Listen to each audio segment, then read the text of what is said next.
সবাইকে স্বাগতম pulse news বিডিতে। বাংলাদেশের রাজনীতি, নির্বাচন ও দেশের গুরুত্বপূর্ণ খবর জানতে আমাদের সাথেই থাকুন। আজকের গরম আলোচনার বিষয় শাপলা প্রতীককে ঘিরে উত্তেজনা এবং সার্জিস আলমের রাজপথের লড়াইয়ের হুঁশিয়ারি। কেন এমন ঘোষণা দিলেন তিনি? এর প্রভাব কি হতে পারে আসন্ন নির্বাচনে? চলুন বিস্তারিত জেনে নিই।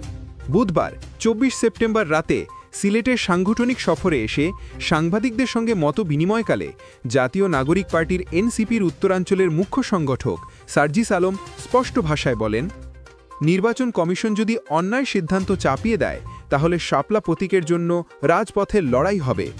তার দাবি, নির্বাচন কমিশন একটি নির্দিষ্ট রাজনৈতিক দলের দ্বারা প্রভাবিত হয়ে কাজ করছে। এমন অভিযোগ এবারই প্রথম নয়, তবে সার্জিস আলমের এই বক্তব্যে রাজনৈতিক অঙ্গনে নতুন আলোচনা শুরু হয়েছে। জাতীয় নাগরিক পার্টি এনসিপি সাম্প্রতিক সময়ে বিভিন্ন জোটভুক্ত ও সমমনাদের সঙ্গে আলোচনায় রয়েছে।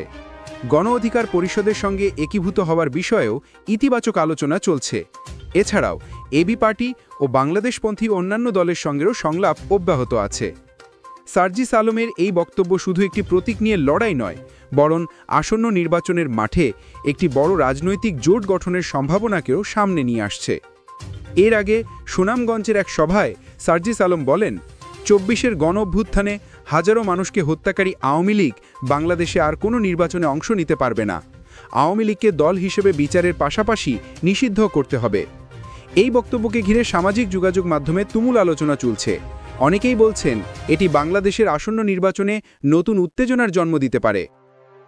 বাংলাদেশের নির্বাচনের প্রতীক একটি বড় বিষয়। শাপলা প্রতীক শুধু একটি ফুল নয়, এটি অনেক ভোটারের কাছে ন্যায়ের প্রতীক, ঐক্যের প্রতীক। যদি নির্বাচন কমিশন সত্যিই কোনো অন্যায় সিদ্ধান্ত নেয়, তাহলে রাজপথে আন্দোলনের ঘোষণায় রাজনৈতিক অস্থিরতা বেড়ে যাওয়ার আশঙ্কা রয়েছে। বিশ্লেষকরা বলছেন, এই প্রতীক নিয়ে বিরোধ শুধুই প্রতীকই নয়, বরং আসন্ন জাতীয় নির্বাচনের ক্ষমতার ভারসাম্যে বড় প্রভাব ফেলতে পারে। সার্জিস আলমের কঠোর অবস্থান ভবিষ্যতে বড় রাজনৈতিক মেরুকরণের ইঙ্গিত দিচ্ছে। বন্ধুরা, শাপলা প্রতীক নিয়ে এই লড়াই কি কেবল একটি নির্বাচনী প্রতীক রক্ষার আন্দোলন, নাকি বাংলাদেশের রাজনৈতিক ভবিষ্যৎ বদলে দেওয়ার লড়াই? আপনার মতামত কি? কমেন্টে জানিয়ে দিন। এই ভিডিওটি যদি তথ্যবহুল মনে হয় তাহলে লাইক দিন, মতামত শেয়ার করুন এবং পালস নিউজ বিডি চ্যানেলটি সাবস্ক্রাইব করুন, যাতে দেশের সবচেয়ে খবর সবার আগে পান।